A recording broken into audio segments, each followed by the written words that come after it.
Qu'est-ce que Dieu a fait dans votre vie? Mais des grandes transformations et des changements. Parce que on est arrivé au centre d'accueil dans une situation terrible de pitié et d'humiliation.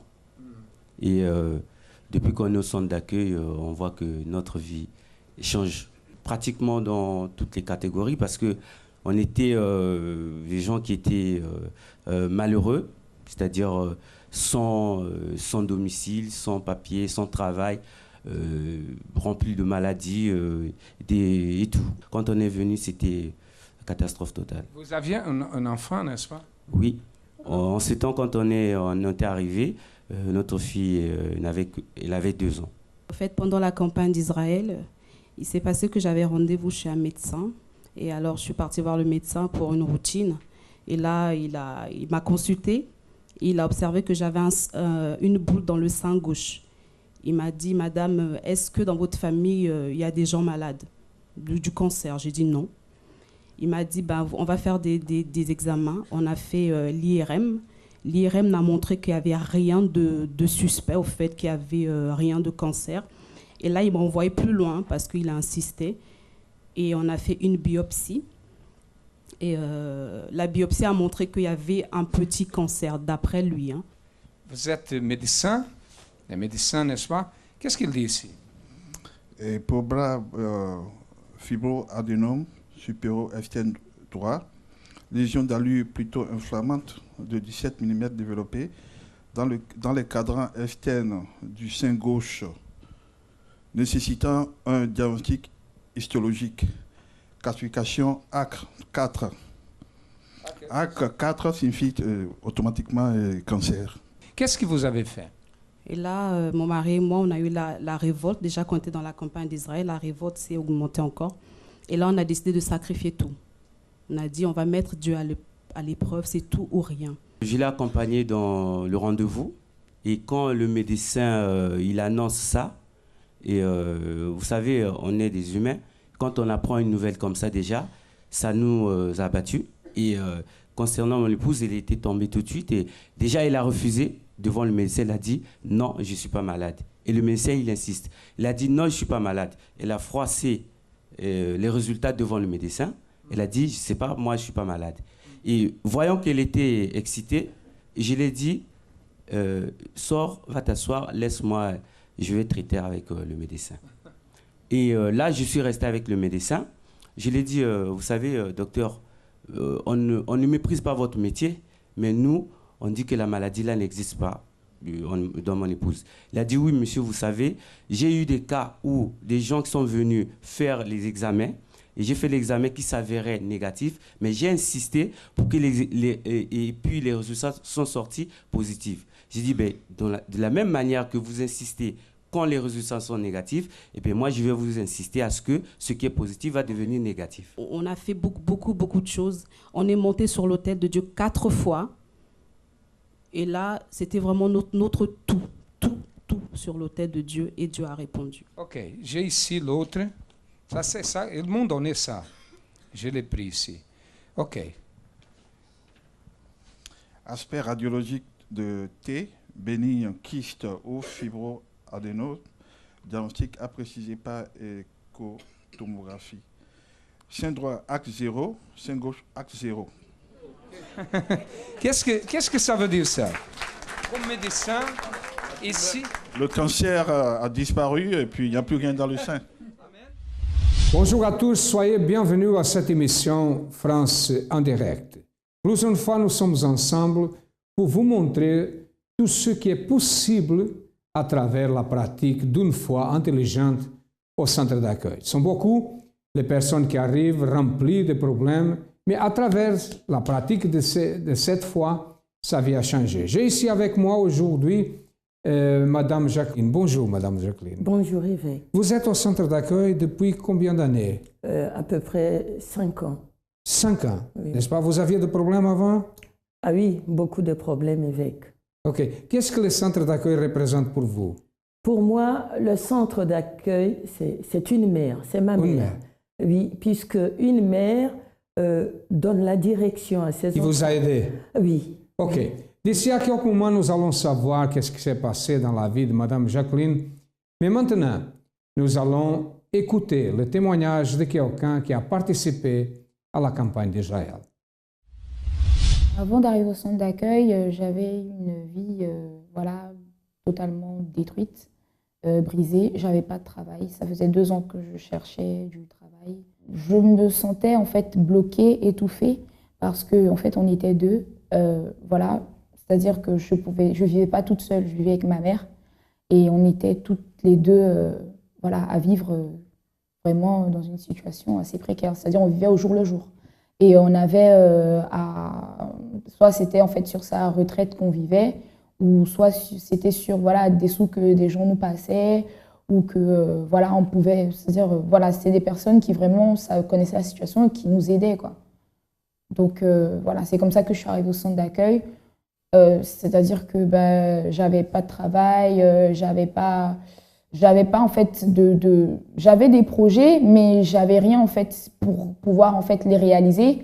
Je vivais aux dépens des personnes, voilà, c'est-à-dire je vivais aux dépens de l'aide des gens, ou avec aussi ma maman qui vivait dans la même maison, dans 20 mètres carrés, c'était pas facile, donc ça avait créé des tensions, parce que quand on vit seul et après qu'on a sa mère qui arrive, bon, elle ne comprend pas tout de suite qu'on a une certaine indépendance, donc voilà, après ça fait des petites étincelles.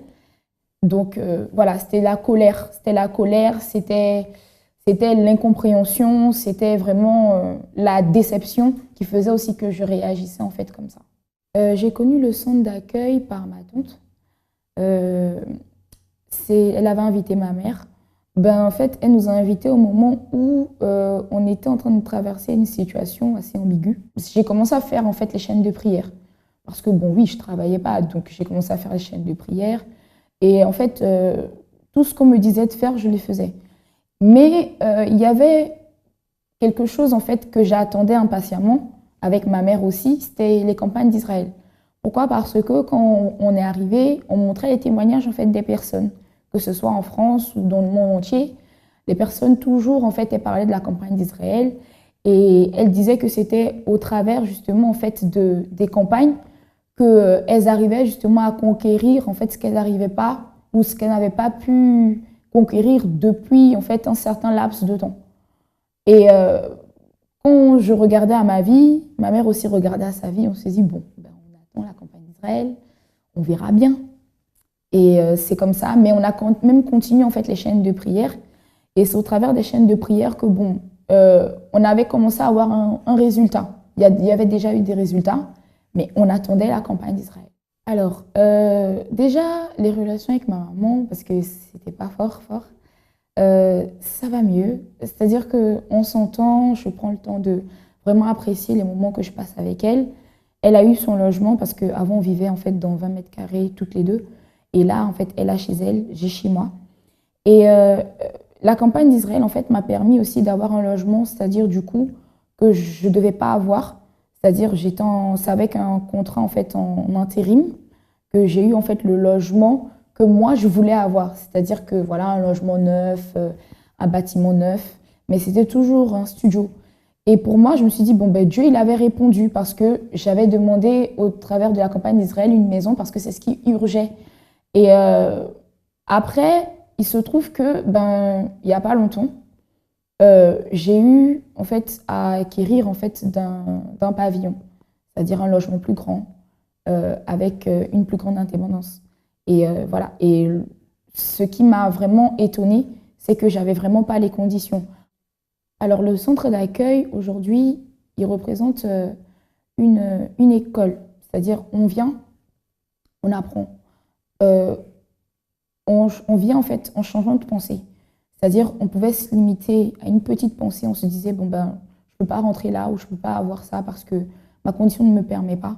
Mais c'est vraiment en fait qu'on nous apprend à aller au-delà de ce que nous on pense ou de ce que c'est-à-dire le fait, par exemple, nous on peut se voir petit, mais le fait de venir et d'entendre la parole de motivation, de même avoir d'autres perceptions, voilà, ça change en fait. Et ça nous-mêmes nous change de façon à pouvoir en fait voir plus loin que le bout de son nez. Marie-Caroline était une personne qui avait beaucoup de problèmes, tout était bloqué, comme la vie de beaucoup de personnes. Peut-être vous-même, votre vie n'avance pas, mais elle a participé à la campagne d'Israël, elle a pratiqué la foi surnaturelle et aujourd'hui, tout est résolu. Là, une nouvelle personne, elle avait des problèmes financiers, maintenant tout est résolu. Pourquoi? Parce que n'est pas seulement avoir une religion, croire que Dieu existe, mais c'est nécessaire pratiquer la foi. Et nous allons continuer avec Madame Jacqueline. Madame Jacqueline, avant de connaître le centre d'accueil, est-ce que vous croyez en Dieu?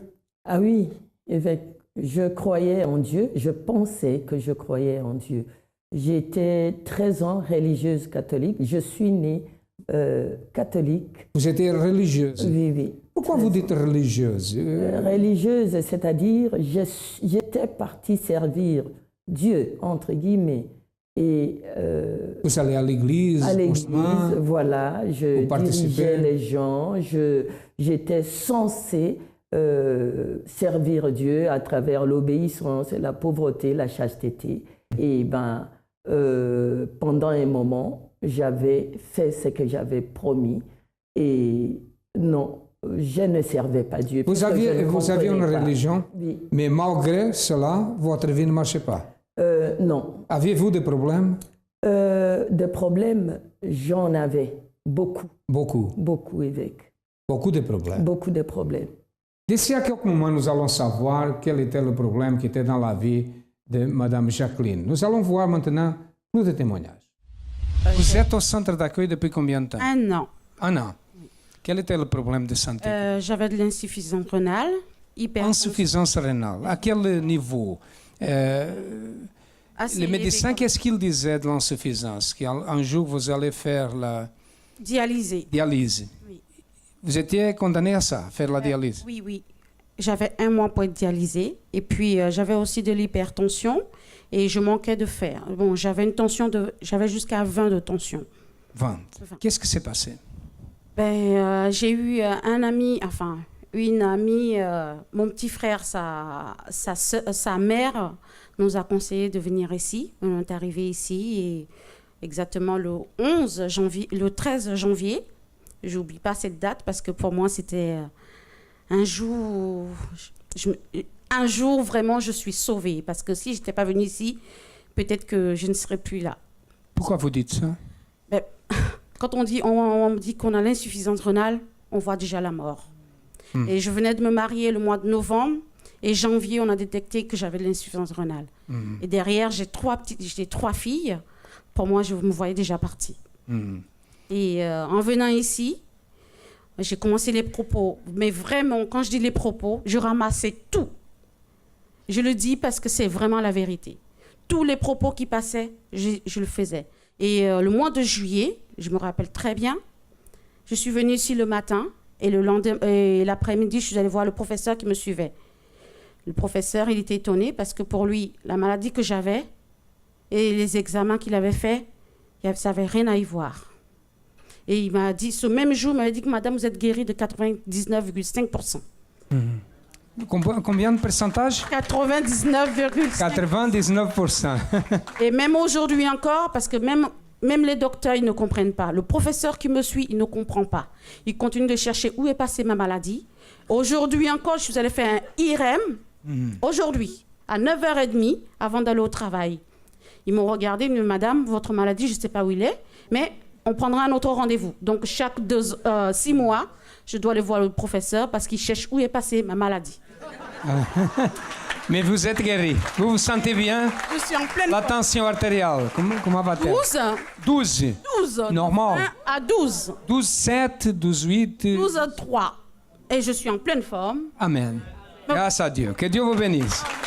Vous êtes au centre d'accueil depuis combien de temps? À 2010. Quel était le problème de santé que vous aviez? Cancer. Cancer? Quel type de cancer? Général, partout. Partout? Partout. Comment avez-vous connu le centre d'accueil? C'est par rapport à ma cousine. Votre cousine? Oui, qui revient ici de Portugal. Moi-même, je sortais du coma. Elle a dit, tu viens à l'église du centre d'accueil. Et je viens, je reviens jusqu'à l'escalier, je n'ai pas de force. C'est elle qui donnait la main jusqu'à ici. Après que je retourne chez moi, je suis allée à l'hôpital. Premier jour, le médecin dit, ce qui s'est passé, madame? Premier jour? Premier jour. Parce que j'ai opéré tout. Tout? Tout. Le cancer a disparu? C'est fini le cancer. J'ai opéré partout. Amen. Grâce à Dieu. J'ai fait 5 opérations. Avant, vous aviez fait 5 opérations. Qu'est-ce que le médecin disait après les opérations? Qu'est-ce qu'il disait par rapport à votre problème de santé? Il dit, madame Rebecca fica 3 mois qu'elle peut vivre ici. Il vous a dit d'aller à l'Afrique, n'est-ce pas? Pas décider. Pour mourir. Pour mourir. Va en Afrique pour mourir. C'est ici ou au Portugal? Ici. Ici. 3 mois. Il fait le papier. J'ai les enfants dans mon pays, que pas les enfants viennent ici, que pas bien assister la funéraille. Ok. Condamnation à la mort. Mais là, une chose qui n'est pas limitée. C'est le pouvoir de la foi. Que Dieu vous bénisse, madame. Si vous avez besoin de notre aide, nous sommes situés au 254 de la rue du Faubourg Saint-Martin, au 10e arrondissement à Paris. Nous avons d'autres centres d'accueil. Vous pouvez même chercher dans votre ordinateur, dans votre téléviseur, l'adresse la plus proche de vous. Madame Jacqueline, quel était le type de problème que vous aviez avant d'arriver au centre d'accueil? J'avais de l'hypertension. En 1993, à la mort de ma mère, je n'ai pas accepté sa mort et donc j'ai développé l'hypertension. Quand je suis arrivée au centre d'accueil, j'ai eu vraiment beaucoup d'attaques. J'ai souffert de l'arthrose, j'avais une extension d'os à mon talon droit qui m'empêchait de marcher, des douleurs atroces. J'étais d'apparence joyeuse. Quand on me voyait, j'étais une personne jamais triste. Mais à l'intérieur, je couvais beaucoup de Apparemment, tristesse. vous étiez une personne heureuse. Oui. C'est comme s'il n'avait pas de problème. Voilà. Hein? Mais vous aviez beaucoup de problèmes. Beaucoup de problèmes, financiers également. Ok, une arthrose. Oui. Par rapport à l'arthrose, qu'est-ce que le médecin en dit? Eh ben, j'ai fait une radio et le médecin m'a dit il n'y a rien d'autre à faire. C'est l'âge, avec l'âge, vous développez l'arthrose et l'extension de l'os, c'est qu'on fera, on va vous opérer pour essayer de cureter et l'enlever. Il avait déjà déterminé que vous deviez être opéré. Voilà, et je n'ai pas accepté ça. Vous n'avez pas accepté? Non. Vous étiez déjà au centre d'accueil? Au centre d'accueil. Je n'ai pas accepté ça. Une arthrose, hypertension artérielle, beaucoup de problèmes, elle était triste et elle devait être opérée. Est-ce qu'elle a été opérée? C'est ça que nous allons savoir d'ici à quelques moments. Regardez plus de témoignages. Avant d'arriver au centre d'accueil, je faisais partie d'une congrégation religieuse. Hein. Et puis un beau jour, ma cousine, qui est au centre d'accueil, m'a invitée. Et je suis allée. Et j'ai dit, là, il y a quelque chose d'important. Il se passe quelque chose d'important ici. Alors, le problème qui a surgi, c'est j'ai eu un cancer du sein qui s'est déclaré comme ça. Et le médecin a dit qu'il faut opérer, c'est urgent, et on va devoir enlever un sein et tout. Mais je ne peux pas accepter d'être estropiée. J'avais une dette, une grosse dette que j'avais du mal à régler. Ce prêt hypothécaire s'élevait à environ 60 000 €. À ce moment-là, quand je suis arrivée, le pasteur il parlait de la campagne d'Israël. Et il disait que la campagne d'Israël, c'est la porte ouverte à tous les résultats. Alors je vais me lancer. Et concernant ma santé, j'ai fait un propos, j'ai fait la campagne d'Israël. Alors pour les finances, c'était pareil. Et il est vrai que le résultat était là. Alors, après avoir agi ma foi sur l'autel, les choses n'ont pas traîné. C'est-à-dire que j'ai eu la guérison totale. Le chirurgien, il m'a donné un document attestant que j'étais complètement guérie. Lui-même, il ne comprenait pas. Lui-même, il m'a dit, madame, je ne comprends pas. Ça ne peut être qu'une guérison miraculeuse. Le résultat concernant le plan financier, toutes les dettes ont été payées. On est en paix avec ça parce que par rapport aux dettes, on était harcelés tous les jours avec du courrier, tous les jours avec des menaces, tous les jours. Et bien maintenant, les dettes sont payées, on n'est plus près de l'église, on a pu s'acheter une voiture neuve pour venir à l'église parce que celle que nous avions aussi, bon, elle était très âgée, elle avait plus de 300 000 kilomètres. On a acheté une voiture neuve, on est plus tranquille et puis on est en paix. Il n'y a pas de mots pour qualifier le centre d'accueil parce que le centre d'accueil nous donne la direction de tout. C'est la clé pour tout.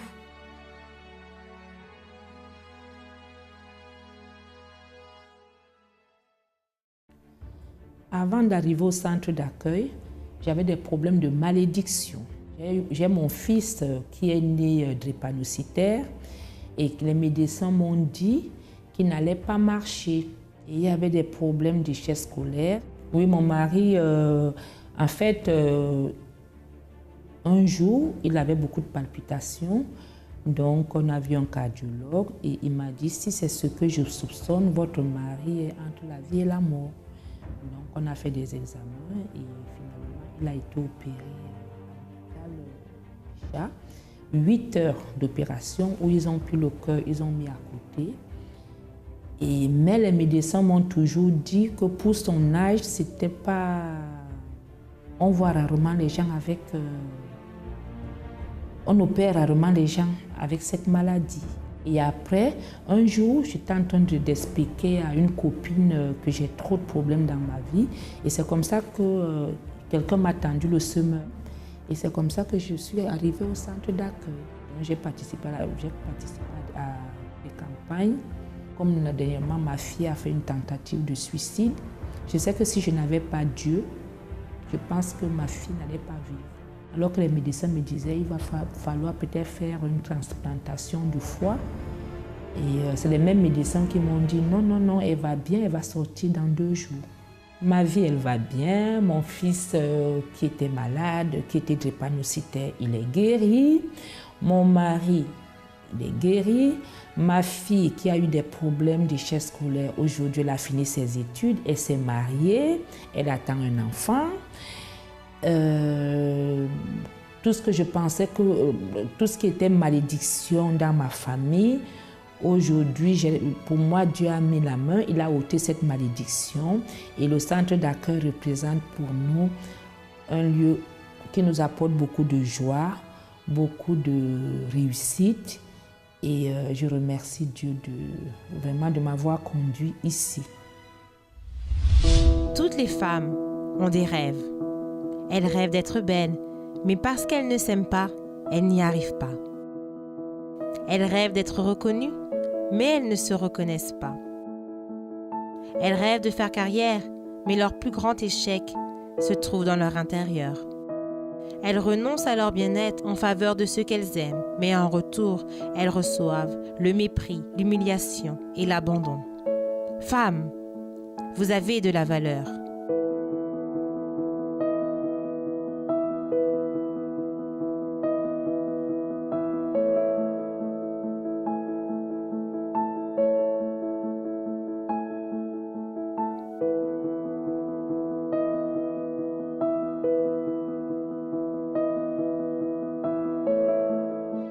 Jour F, un jour pour découvrir votre véritable valeur.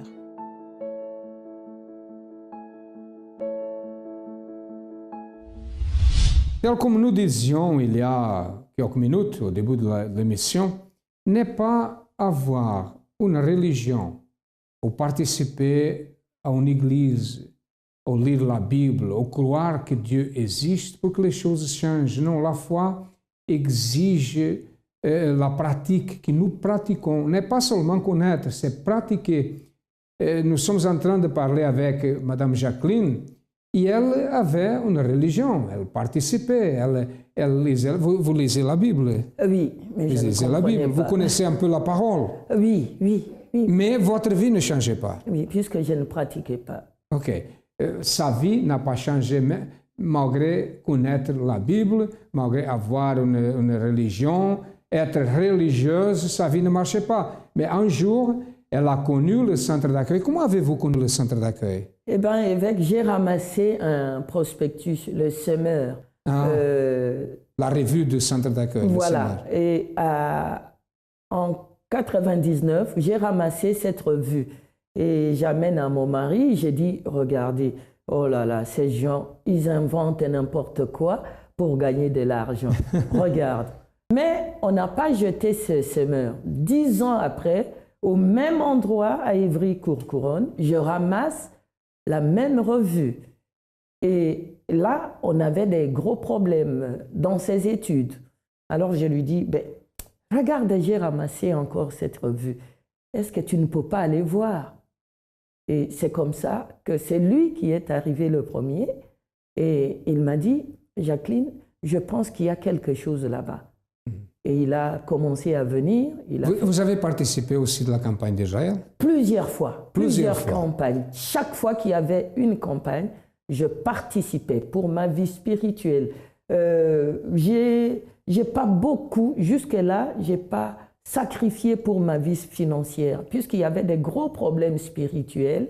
Et chaque fois qu'il y ait un propos de la vie financière, moi, je sacrifiais pour ma vie spirituelle, la vie spirituelle de mes enfants. La vie spirituelle. Voilà. Ok, vous avez participé à la campagne d'Israël, vous avez commencé à pratiquer, à faire les chaînes de prière, n'est-ce pas? Beaucoup. Alors, qu'est-ce qui s'est passé dans votre santé? Dans ma santé, j'ai été guérie. Puisque de l'hypertension? De l'hypertension. J'ai appris au centre d'accueil, par la direction qui sort de l'hôtel, qu'on avait le pouvoir, le Christ nous a donné le pouvoir de gronder la maladie et d'y mettre un terme. Un jour, je suis revenue de mon travail, je travaille de nuit, et la tension était au plafond. Je me suis dit non, c'est aujourd'hui, mon Dieu. J'ai fait des campagnes, j'ai sacrifié, je te suis fidèle. Je ne me suis pas couchée, il n'y avait personne chez moi, et j'ai grondé l'hypertension au nom de Jésus. Guéri. Et le problème de l'arthrose? L'arthrose, j'ai fait des chaînes de prière. J'utilisais l'huile d'onction comme il nous est enseigné dans la Bible. Et je n'ai jamais été opérée. Cet os est retourné à sa place et je marche normalement. Le miracle. Le miracle. Quelle est la différence entre la dénomination que vous fréquentez avant, n'importe, et le centre d'accueil? Quelle est la différence? Il y a une énorme différence. Au centre d'accueil, j'ai appris à croire réellement au pouvoir de Dieu. J'ai appris que quand on cherche le Saint-Esprit, on l'a, et quand on a Dieu à l'intérieur de soi, on pratique la foi. Voilà. Vous êtes témoin, vous pouvez témoigner que le miracle existe. Existe. Mais pour cela, c'est nécessaire pratiquer la foi. Ça, c'est la différence, n'est-ce pas? Oui, c'est la grande différence. OK. Madame Jacqueline, merci de votre témoignage et félicitations pour votre foi. Bon, mes amis, maintenant, c'est à vous. Quelle est la situation? Quel est le problème? Qu'est-ce qui se passe dans votre vie? Avez-vous des problèmes de santé, des problèmes financiers, des problèmes de famille ou d'autres? Sachez que les portes du centre d'accueil sont ouvertes du matin au soir, de lundi à lundi. Si vous avez besoin d'aide, nous sommes là pour vous aider. À demain et que Dieu vous bénisse à tous abondamment.